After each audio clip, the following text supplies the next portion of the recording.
అంటే అసలు కంటే నకిలీ బాగా రాజ్యం వెళ్తుందనడానికి సందేహం లేదు. మీకు కూడా తెలుసు, సత్యం గడప దాటే లోపు అబద్ధం లోకమంతా చుట్టేస్తుందని ఆ మధ్య సోషల్ మీడియాలో ఒక వార్త బాగా వైరల్ అయింది. సత్యం గడప దాటే లోపు అబద్ధం లోకమంతా చుట్టేస్తుందని. బైబిల్లో కూడా ఒరిజినల్ డూప్లికేట్ ఉన్నట్టుగా బైబిల్ మాట్లాడుతుంది. కొరింథీయులకు రాసిన 2వ పత్రిక 11వ అధ్యాయము 4వ వచనాన్ని మీరు చదివినట్లయితే అక్కడ అంటాడు, అసలు ఒకటి ఉండగా నకిలీ మరొకటి ఏర్పడినట్టుగా మాట్లాడతాడు. కొరింథీయులకు రాసిన 2వ పత్రిక 11వ అధ్యాయము 4వ వచనం చదువుతున్నాను. ఏలైనగా వచ్చిన వాడు ఎవడైనను మేము ప్రకటింపని మరి ఒక యేసును ప్రకటించినను, లేక మీరు పొందని మరి ఒక ఆత్మను మీరు పొందినను, మీరు అంగీకరింపని మరి ఒక సువార్త మీరు అంగీకరించినను, మీరు వారిని గురించి సహించడం యుక్తమే అని అన్నాడు. అంటే ఇక్కడ ఏం చెప్తున్నాడంటే, మేము ప్రకటింపని మరి ఒక యేసు, అంటే యేసు మరి ఒక యేసు, మీరు పొందని మరి ఒక ఆత్మ, అంటే పరిశుద్ధాత్మ మరి ఒక ఆత్మ, మీరు అంగీకరింపని మరి ఒక సువార్త, అంటే సువార్త భిన్నమైన మరి ఒక సువార్త. అదే అధ్యాయం 13వ వచనంలో అంటాడు, ఏలయనగా అట్టివారు క్రీస్తు యొక్క అపోస్తుల వేషం ధరించుకుని వారయ్యింది, దొంగ అపోస్తులను మోసగాండ్రకు పనివారై ఉన్నారు. సువార్త మరి ఒక సువార్త, యేసు మరి ఒక యేసు, ఆత్మ మరి ఒక ఆత్మ, ఒరిజినల్ ఆత్మ డూప్లికేట్ ఆత్మ, original Yesu duplicate Yesu, original gospel and duplicate gospel. Original అపోస్తులు ఉన్నారు, డూప్లికేట్ అపోస్తులు ఉన్నారు. యేసే చెప్పాడు మత్తయి 24:24 అంటాడు, అబద్ధపు ప్రవక్తలు అబద్ధపు క్రీస్తులు వస్తారు అన్నాడు. అంటే నిజమైన క్రీస్తు ఒక ఆయన ఉన్నాడు, అబద్ధపు క్రీస్తు ఒక ఆయన ఉన్నాడు, నిజమైన యేసు ఒక ఆయన ఉన్నాడు, అబద్ధపు యేసు ఒక ఆయన ఉన్నాడు. నిజమైన సువార్త ఉంది, సువార్త కాకుండానే సువార్త అని పిలువబడేది ఉంది. నిజమైన అపోస్తులు ఉన్నారు, దొంగ అపోస్తులు కూడా ఉన్నారు. ప్రకటన గ్రంథంలో 2వ అధ్యాయాలకు ఒకసారి రండి. ప్రకటన గ్రంథము 2వ అధ్యాయం, ప్రకటన గ్రంథము 2వ అధ్యాయము ఒక మాట చూడండి. మొదటి వచనం 2వ వచనం చదివేద్దాం. నీ క్రియలు, నీ కష్టము, నీ సహనము నేను ఎరుగుదును. నీవు దుష్టులను సహింపలేవని అపోస్తులు కాకయే తాము అపోస్తులను చెప్పుకుని వారిని పరీక్షించి వారు అబద్ధికులని నీవు కనుగొంటివని. అపోస్తులు కాకుండా అపోస్తులని చెప్పేవారు బయలుదేరారంట. 2వ అధ్యాయము 9వ వచనం, నీ శ్రమను దరిద్రతను నేను ఎరుగుదును, అయినను నీవు ధనవంతుడివే. తాము యూదులమని చెప్పుకొనుచు యూదులు కాకయే సాతాను సమాజపు వారి వలన నీకు కలుగు దోషణ నేను ఎరుగుదును. స్మరణలో ఉన్న సంఘానికి ఒక దోషణ కలుగుతుంది. ఎవరి ద్వారా? సాతాను సమాజం ద్వారా. మేము సాతాను సమాజం, అందుకే మిమ్మల్ని దూషిస్తున్నాం అంటున్నారా వాళ్ళు? ఏమంటున్నారు వాళ్ళు? మేము యూదులమే అని చెప్తున్నారు. యూదులమని చెప్పుకుంటూ యూదులు కాక ఏ సాతాను సమాజం. జాగ్రత్తగా వినాలి. క్రీస్తు కాకుండానే మరి ఒక క్రీస్తు, యేసు కాకుండా మరి ఒక యేసు, సువార్త కాకుండా మరి ఒక సువార్త, అపోస్తులు కాకుండానే మరి ఒక దొంగ అపోస్తులు. అలాగే యూదులు కాకుండానే యూదులని చెప్పుకునే సాతాను సమాజం. అట్ ద సేమ్ టైం క్రైస్తవులు కాకుండానే క్రైస్తవులని చెప్పుకునే సాతాను సమాజం విపరీతంగా ఉంది ఈ సమాజంలో. వరల్డ్ వైడ్గా ఉన్నటువంటి పాపులేషన్లో క్రిస్టియానిటీ అనేది ప్రధానమైంది, ఎక్కువ అని చెప్తారు. కానీ అందులో 90% డూప్లికేట్,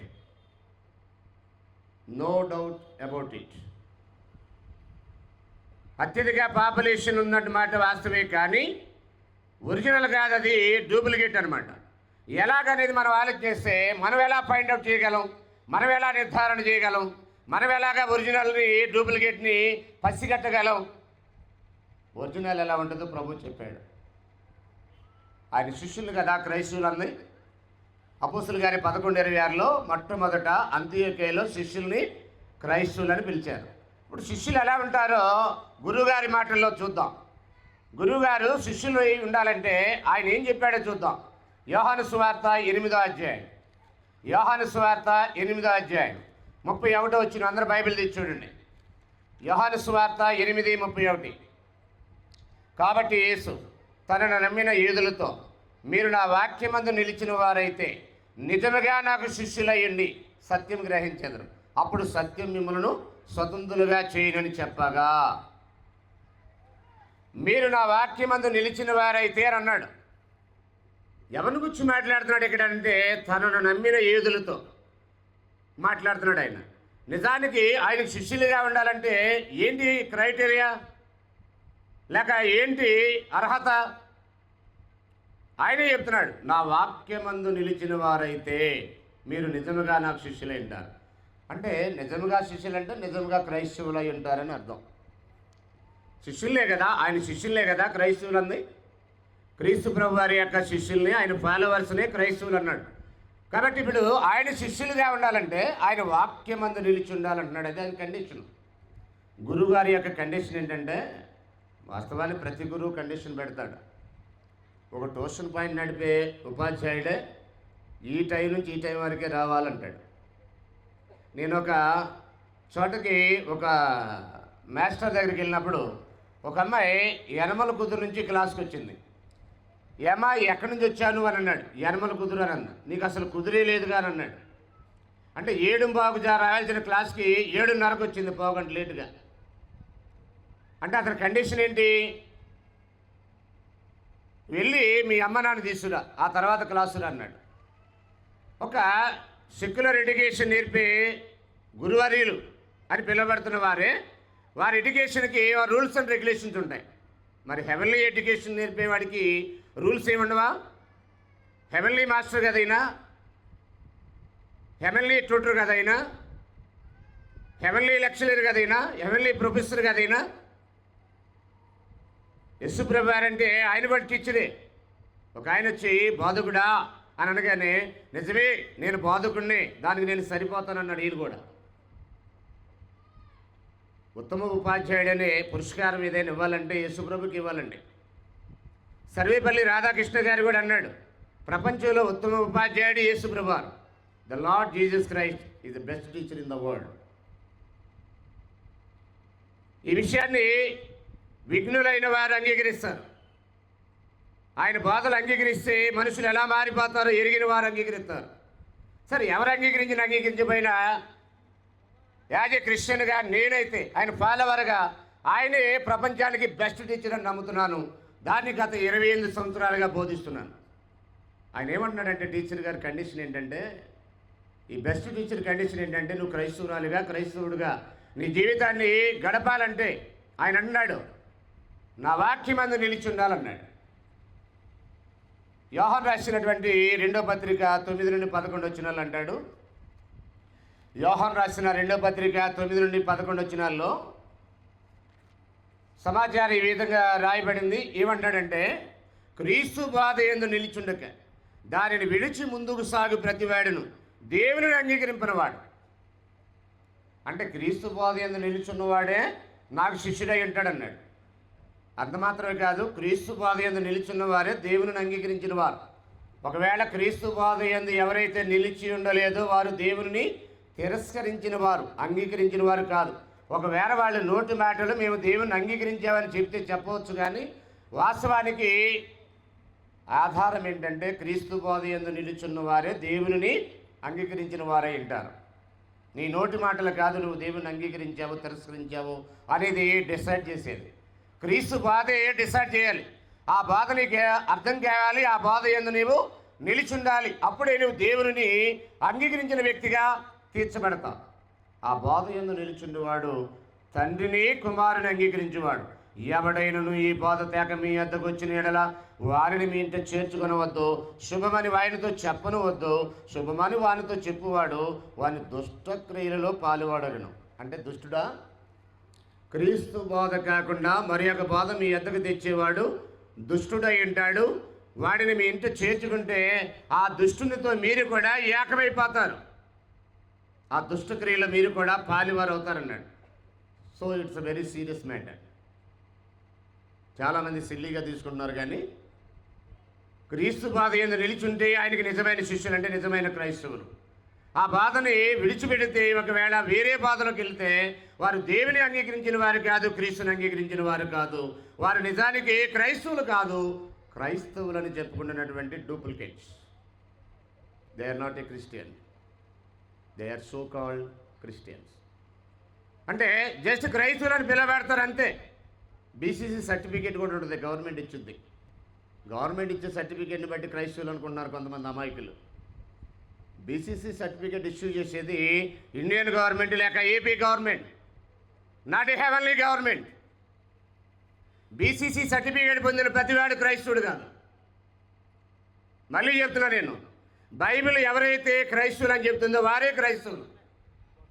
రియల్ క్రిస్టియన్స్ ఎవరంటే యేసు యొక్క బోధ యందు నిలుచున్నవారు, వారే దేవుని అంగీకరించిన వారు, వారే క్రీస్తుని అంగీకరించిన వారు, వారే నిజమైన క్రైస్తవులు అని బైబిల్ మాట్లాడుతుంది.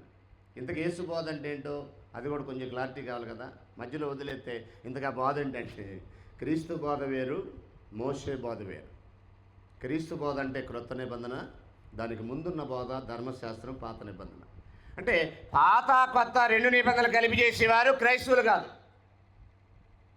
లేదంటే అసలు కొత్త నిబంధనలు మాకు పని లేదు, పాత నిబంధన చేస్తానా అనేవారు క్రైస్తవులు కాదు. గల్తీ 1:13 పౌలు అన్నాడు, పూర్వము నేను యోధా మతస్థుడై ఉన్నప్పుడు అన్నాడు. అంటే ఆయన చట్టం ఏంటప్పుడు పాత నిబంధన. పాత నిబంధన పాటించేవారు యూదా మతస్థులు, క్రైస్తవులు కాదు. అమాయకత్వం ఏంటో తెలుసా? పెద్ద పెద్ద బోధకులు కూడా క్రైస్తవులకి యూదులకు ఉన్న తేడా తెలియదు. క్రైస్తవులు ఎవరో యూదులు ఎవరో తెలియదు. క్రైస్తవులు చట్టం ఏంటో యూదులు చట్టం ఏంటో తెలియదు. క్రైస్తవం ఎప్పుడు ప్రారంభమైందో యూదులు ఎప్పుడు ప్రారంభమయ్యారో తెలియదు. అదో పెద్ద అమాయకత్వం. ఏంటి మన మన యూదులు కాదా అంటాడు ఒక ఆయన, పాస్టర్ అంటే. మళ్ళీ ఆయన, నువ్వు యూదుడు వెళ్ళగలుగుతావయ్యా, యూదుడు వేరు, క్రైస్తవుడు వేరు. ఈ విషయం కూడా తెలియకపోతే చాలా ప్రమాదం అది. కాబట్టి ఇక్కడ ఏం గ్రహించాలంటే, క్రైస్తవులనంటే క్రీస్తు యొక్క బాధ యందు నిల్చున్నవారు. క్రీస్తు యొక్క బాధ అంటే క్రొత్త నిబంధన. మీకు వివరాలు కావాలంటే స్థానిక సంఘాన్ని సందర్శించండి, సువార్థికుల్ని మరింత వివరంగా ఇస్తారు. నాకు టైం లేదు కనుక నేను దాంట్లోకి వెళ్తున్నా. ఎవరిని మనం క్రైస్తవులని గుర్తించగలమంటే క్రొత్త నిబంధన ఉపదేశం కింద జీవించేవారు మాత్రమే క్రైస్తవులు. రాసుకోండి, మీకు తగినటువంటి ఫుల్ క్లారిటీ తర్వాత అయినా మేము ఇవ్వగలం. రెండోది ఏంటంటే యోహాను సువార్తలోనే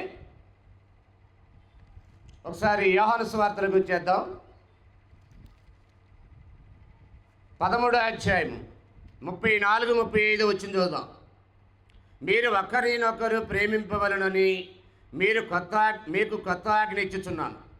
నేను మిమ్మల్ని ప్రేమించినట్టే మీరును ఒకరినొకరు ప్రేమింపవలను. మీరు ఒకని ఎడల ఒకడు ప్రేమ గలవారైన ఎడల దీనిని బట్టి మీరు నా శిష్యులని అందరూ తెలుసుకుందరని. అంటే దేనిని బట్టి క్రైస్తవులను గుర్తించవచ్చు అంటే ప్రేమించేవారై ఉండాలి, ఒకరినొకరు ప్రేమించుకునేవారై ఉండాలి. నిజమైన క్రైస్తవులు అంటే ఎలా ఉంటారు, వాళ్ళని ఎలా గుర్తించవచ్చు మనం? రెండు కులాల వాళ్ళని ఎలా గుర్తించవచ్చు అని ఎవరో ఒక ఆయన అడిగాడంట పూర్వం. ఆ పేరు నేను చెప్పట్లేదు, మీకు అర్థమైపోద్ది. కాళ్ళకెళ్ళి ఒకడు తలకాయకెళ్ళి ఒకడు పెట్టి కొనుక్కుంటారా, వాళ్ళు ఈజీగా పట్టేయచ్చు అన్నాడంట. వాళ్ళు ఎవరో మీకు అర్థమై ఉండాలి. ఆ రెండు కులాల వాళ్ళని ఎట్ట గుర్తించాలి, ఎట్ట ఐడెంటిఫై చేయాలి, వాళ్ళని ఎలా గుర్తించాలి మనం అంటే వాళ్ళ క్రమం ఉండదు. కాళ్ళకెళ్ళి ఒకడు తలకాయకెళ్ళి ఒకడు ఉంటాడు, దాన్ని బట్టి వాళ్ళు ఎవరో గుర్తించవచ్చు అన్నాడంట. మరి క్రైస్తవులను ఎలా గుర్తించవచ్చు అంటే క్రీస్తు బోధయందు అనగా క్రొత్త నిబంధన ఉపదేశం యందు స్థిరంగా నిలిచిండి దాంట్లో కొనసాగేవారు, వాళ్ళని అలా గుర్తించబట్టచ్చు. దావీదు వలెనే నాట్యమాడి తండ్రిని స్తుతించేద్దాము అనేవారు క్రైస్తవులు కాదండి. ఎందుకంటే దావీదులాగా నాట్యమాడేవాళ్ళు యూదులు, క్రైస్తవులు కాదండి. తంబోర సితార నాదముతో క్రీస్తుని వేడగరారండి అనేవారు క్రైస్తవులు కాదండి. ఎందుకంటే క్రీస్తుని వేడేవాళ్ళు ఎక్కడా బైబిల్లో క్రొత్త నిబంధనలో తంబూర సితారతో ఆయన్ని వేడాలా, ఆయనకి పాడలేదు, సింగిల్ ఎవిడెన్స్ కూడా లేదు దానికి.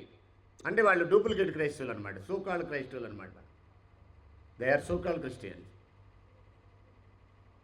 ఒకరినొకరు ప్రేమించుకునే వారిని క్రైస్తవులు అన్నాడు, క్రీస్తు యొక్క శిష్యులు అన్నాడు. వారిని బైబిల్ క్రైస్తవులు అంటుంది.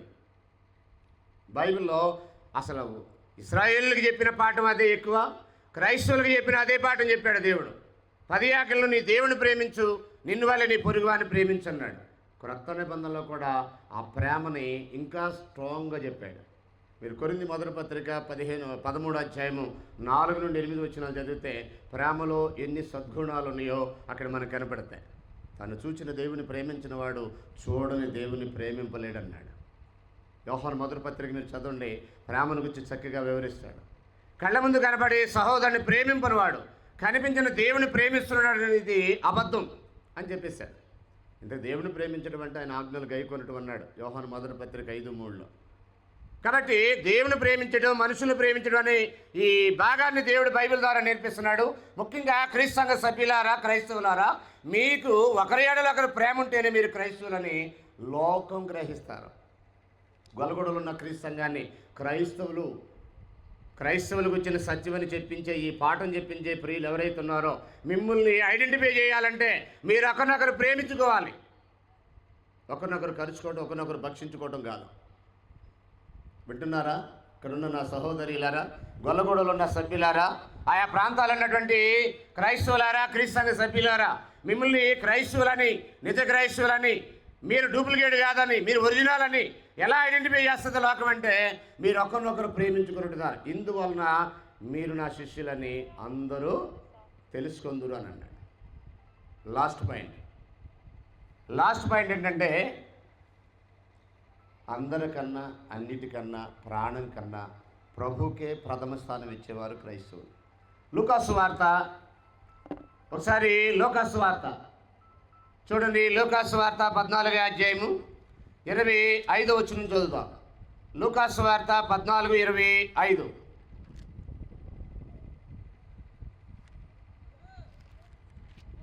అధ్యాయం 25. బహు జనసమూహములు ఆయనతో కూడా వెళ్ళుచున్నప్పుడు ఆయన వారి తట్టు తిరిగి, ఎవడైనను నా యొద్దకు వచ్చి తన తండ్రిని, తల్లిని, భార్యను, పిల్లలను, అన్నదమ్ములను, అక్క చెల్లెలను తన ప్రాణం సహా ద్వేషించుకుంటే వాడు నా శిష్యుడు కానేరడు అని అన్నాడు. ఆయన శిష్యుడు అవ్వాలంటే, అంటే క్రైస్తవుడు అవ్వాలంటే, శిష్యుల్నే కదా క్రైస్తవులు అంది. యేసుక్రీస్తు వారి శిష్యుల్ని క్రైస్తవులు అన్నారు కదా బైబిల్లో. కాబట్టి గురువుగారు ఏమన్నారంటే, నిజంగా నాకు నువ్వు శిష్యుడు అయి ఉండాలంటే నీ తల్లి కంటే నన్ను ఎక్కువ ప్రేమించాలి, నీ తల్లిదండ్రుల కంటే నన్ను ఎక్కువ ప్రేమించాలి. తల్లిదండ్రుల కన్నా, అన్నదమ్ముల కన్నా, అక్కచెల్లి కన్నా, భార్య బిడ్డల కన్నా, ప్రాణం కన్నా ప్రభువుని ఎక్కువగా ప్రేమించాలి. అలా ప్రేమించేవాడే ఆయనకు నిజమైన శిష్యుడు. లేకపోతే మీరు నాకు శిష్యులుగా పనికిరారన్నాడు. ఇది కొంచెం కష్టంగా ఉంది కదా. అయ్యో అదేంటి ప్రభు, అసలు వాళ్ళ కోసమే కదా, వాళ్ళలో ఎవరి కోసమే, ఒకరి కోసమే కదా నేను నీ దగ్గరకు వచ్చేది, ప్రార్థనకు వచ్చేది, భక్తికి వచ్చేది. భార్య బాగుండాలి, భర్త బాగుండాలి, పిల్లలు బాగుండాలి, అమ్మ బాగుండాలి, నాన్న బాగుండాలి, అక్క బాగుండాలి, చెల్లి బాగుండాలి, నా ప్రాణం బాగుండాలి. దానికే నేను భక్తి చేసేదే. అసలు వాటన్నిటిని పక్కన పెట్టేసి వాటన్నిటికంటే నీకే ఎక్కువ ప్రాధాన్యత ఇవ్వాలంటావేంటి అంటే పూర్తి పక్కన పెట్టమని కాదు, వాళ్ళకంటే ప్రాణం కంటే ప్రభుకే ఎక్కువ ప్రాధాన్యత ఇవ్వాలి. ప్రభు అయిన యేసు ఒక మాట అన్నాడు, ఒకడు లోకమంతా సంపాదించుకొని ప్రాణం పోగొట్టుకుంటే ఏంటి ప్రయోజనం అన్నాడు. అంటే ఏంటి దాని అర్థం? లోకమంతా ఒకవైపు, ప్రాణం ఒకవైపు. అంటే లోకమంతటి కంటే ప్రాణం ఎక్కువ, ప్రాణం లోకమంతటి కంటే విలువైందా? విజయవాడలో ఒక 1000 గజాలు ఉంటే చాలా గొప్పడండి. అలాంటిది ప్రాణం ఎంత గొప్పది? విజయవాడలో 1000 గజాలు కాదు, అసలు లోకమంతటి కంటే ప్రాణం గొప్పది. అలాంటిది ఆ ప్రాణం కంటే యేసు గొప్పవాడు. ప్రాణం కంటే ఎక్కువగా నాకే ప్రథమ స్థానం ఇవ్వాలి. అందుకనే అర్థమైనటువంటి పౌలు అన్నాడు, నా మట్టుకైతే బ్రతుకుడు క్రీస్తే, చావైతే లాభం అన్నాడు. ఫిలిప్పీ 1:21లో. రోమపత్రిక 14వ అధ్యాయం 7వ వచనం చదివితే, మీరు తిన్న ఆయన కోసమే తినాలి, తినటం మానేసిన ఆయన కోసమే మానేయాలి. మీరు బ్రతికితే ఆయన కోసమే బ్రతకాలి, చనిపోతే ఆయన కోసమే చనిపోవాలి. మీరు తిన్నా తినకపోయినా, బ్రతికినా చనిపోయినా మీరు ఆయన వారై ఉండాలన్నాడు. ఇక జీవించేవాడు నేను కాదు, నా యందు నివసించు క్రీస్తే అన్నాడు. అంటే అలాంటి ఒక బలమైన స్ట్రాంగ్ కమిట్మెంట్కి రావాలి. అలాంటి వారే యేసుకి శిష్యులై ఉంటారు. వారిని క్రైస్తవులు అంటుంది బైబిల్. క్రైస్తవులు గుర్తించడానికి 3 విషయాలు చెప్పాను నేను. నెంబర్ 1, ఆయన బోధ యందు, కొత్త నిబంధన యందు నిలిచి ఉండాలి. నెంబర్ 2, ఒకరినొకరు ప్రేమించుకోవాలి. నెంబర్ 3, అందరికంటే అన్నిటికంటే క్రీస్తుకి అధిక ప్రాధాన్యత ఇవ్వాలి. వీటిని బట్టి క్రైస్తవులను గుర్తించాలి. అంతేగాని నీ గుంగురం మీద ఒక సిలువ, మెళ్ళ మీద ఒక సిలువ, ఇంట్లో ఒక సిలువ, ఒంట్లో ఒక సిలువ, గోడ మీద ఒక సిలువ, చర్చ్ బిల్డింగ్లో సిలువ, సిలువులు పెడితే క్రైస్తవులు అనుకుంటారు చాలామంది. సిలువులు పెడితే క్రైస్తవులు కాదు. అవి కాదు క్రైస్తవులకు ఐడెంటిఫికేషన్. బైబిల్ ఎక్కడ వాటిని ఐడెంటిఫికేషన్ మోల్స్లా చెప్పలా. నీ ఐడెంటిఫికేషన్ మోల్స్ ఏంటంటే క్రొత్త నిబంధన కింద నువ్వు జీవించాలి. నీ ఐడెంటిఫికేషన్ మోల్ ఏంటంటే ప్రేమించాలి ఇతరులని. నీ ఐడెంటిఫికేషన్ మోల్ ఏంటంటే అందరికంటే అన్నిటికంటే యేసుకి అధిక ప్రాధాన్యత ఇవ్వాలి. అప్పుడే నువ్వు క్రైస్తవుడు అని లోకం గుర్తించింది. ఇది నీ గుర్తులు. అంతేగాని ఏ బొమ్మ ఏ సిలువ కాదు నువ్వు క్రైస్తవుడు అని చెప్పేది. అది సోకాల్డ్ క్రిస్టియన్స్కి సింబల్స్. రియల్ క్రిస్టియన్ సింబల్స్ అవి కాదు. క్రైస్తవుల ప్రారంభం నెంబర్ 1. క్రైస్తవులు అంటే ఎవరు? నెంబర్ 2. అది ఎప్పుడు ఎక్కడ ఎలా ప్రారంభమైంది? నెంబర్ 3. దాన్ని గుర్తించడము ఎలా అనే 3 విషయాలు చెప్పాను నేను. మీకు అర్థమైంది అనుకుంటున్నా. వీళ్ళు వీడియో తెస్తున్నారు, దాన్ని మరలా మీకు అందుబాటులో తెస్తారు. మరొకసారి వినండి. మీకు ఏమైనా ధర్మ సందేహాలుంటే స్థానిక సంఘాన్ని సువార్థికులు సంప్రదించండి. తప్పనిసరిగా మీ సందేహాలు నివృత్తి చేయబడతాయని హామీ ఇస్తూ ముగిస్తున్నాను. మీ అందరికి కూడా వందనములు.